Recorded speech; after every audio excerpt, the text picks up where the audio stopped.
Mokila car road ప్రమాదంలో 4 విద్యార్థులు మృతి చెందారు. ఇప్పటికే విద్యార్థులకు సంబంధించినటువంటి పోస్ట్మార్టం ప్రక్రియ చేవెళ్ల ప్రభుత్వ ఆసుపత్రిలో పూర్తయింది. పోస్ట్మార్టం చేసిన వైద్యులు ఉన్నారు, ఒకసారి వారితో మాట్లాడదాం. అసలు ఏంటి కాజ్ ఆఫ్ డెత్ అనేది తెలుసుకుందాం. సరే, ఒక యాక్సిడెంట్లో 4 విద్యార్థులు మృతి చెందారు. అసలు కాజ్ ఆఫ్ డెత్ ఏంటి? మీరు పోస్ట్మార్టం చేస్తుండగా ఏం కొట్టింది? రాత్రి అరౌండ్ 3:30, 4:30 మధ్యలో 4 డెడ్ బాడీస్ హాస్పిటల్ తీసుకురావడం జరిగింది. రోడ్ ట్రాఫిక్ యాక్సిడెంట్ జరిగింది అని. సో వాళ్ళ ఇక్కడ రావడంతో వాళ్ళందరూ కూడా చనిపోయి ఉన్నారు. వాళ్ళందరినీ కూడా డైరెక్ట్గా మార్చరీకే షిఫ్ట్ చేసినాం. పొద్దున పోలీస్ వాళ్ళు ఇచ్చిన రిక్వజిషన్ ప్రకారం పోస్ట్ మార్టం కంప్లీట్ చేసినాం. దాంట్లో అందరూ కూడా ఆల్మోస్ట్ అందరికీ కూడా లెగ్స్ ఫ్రాక్చర్స్ ఉన్నాయి. ఒక ఇద్దరికి ఓపెన్ లెగ్ ఫ్రాక్చర్స్, అంటే ఇంటర్నల్గా ఫ్రాక్చర్ అవ్వడం వేరే, ఫ్రాక్చర్ అయిన తర్వాత బోన్ బయటికి విజిబుల్ ఉండడం 2 కాళ్ళు. ఇంకొక పర్సన్కి ఏమో హెడ్ ఇంజరీ ఉంది, ఒక పర్సన్కి ఏమో హాస్పిటల్ ఏరియాలో ఇంజరీ ఉంది, ఇంకొక పర్సన్కి ఏమో చెస్ట్ ఇంజరీ అయ్యి లోపల బోన్స్ అన్ని ఫ్రాక్చర్ అయ్యి లంగ్స్ రప్చర్ అయ్యి చనిపోయింది. సో అందరికి కూడా మల్టిపుల్ ఫ్రాక్చర్స్ ఉన్నాయి, మల్టిపుల్ ఇంజరీస్ ఉన్నాయి. వీళ్ళందరికీ ఇంటర్నల్ బ్లీడ్ అవ్వడం వల్ల సో బ్లీడ్ అయ్యి వాళ్ళు చనిపోయినట్టుగా గుర్తించడం జరిగింది. వీళ్ళు స్పాట్లోనే చనిపోయి ఉంటారా సార్? ఎందుకంటే యాక్సిడెంట్ అయిన తర్వాత కొద్దిసేపు అయినాక ఏమైనా జరిగిందంటారా?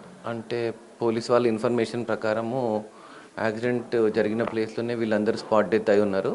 సో వాళ్ళని అక్కడే ఇరుక్కుపోయి ఉండడం వల్ల కార్లో ఆ కార్ని కూడా కొంచెం డిస్మెటల్ చేసి మరీ డెడ్ బాడీస్ని ఇక్కడికి తీసుకొచ్చినామని చెప్తున్నారు.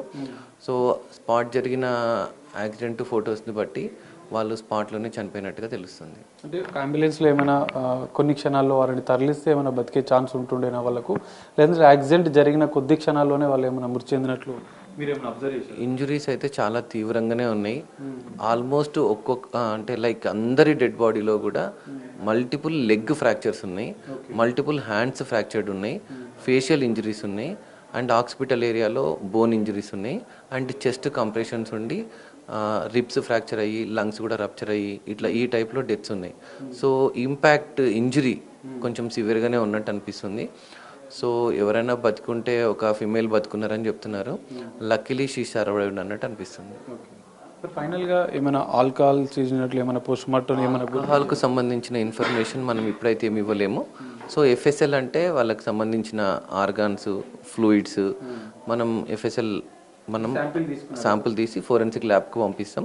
వాళ్ళు ఇచ్చిన ఫైనల్ రిపోర్ట్లో వాళ్ళు ఆల్కహాల్ తీసుకున్నారా లేదా మనకు తెలుస్తుంది. ముందే మనం ఏం చెప్పడానికి లేదు.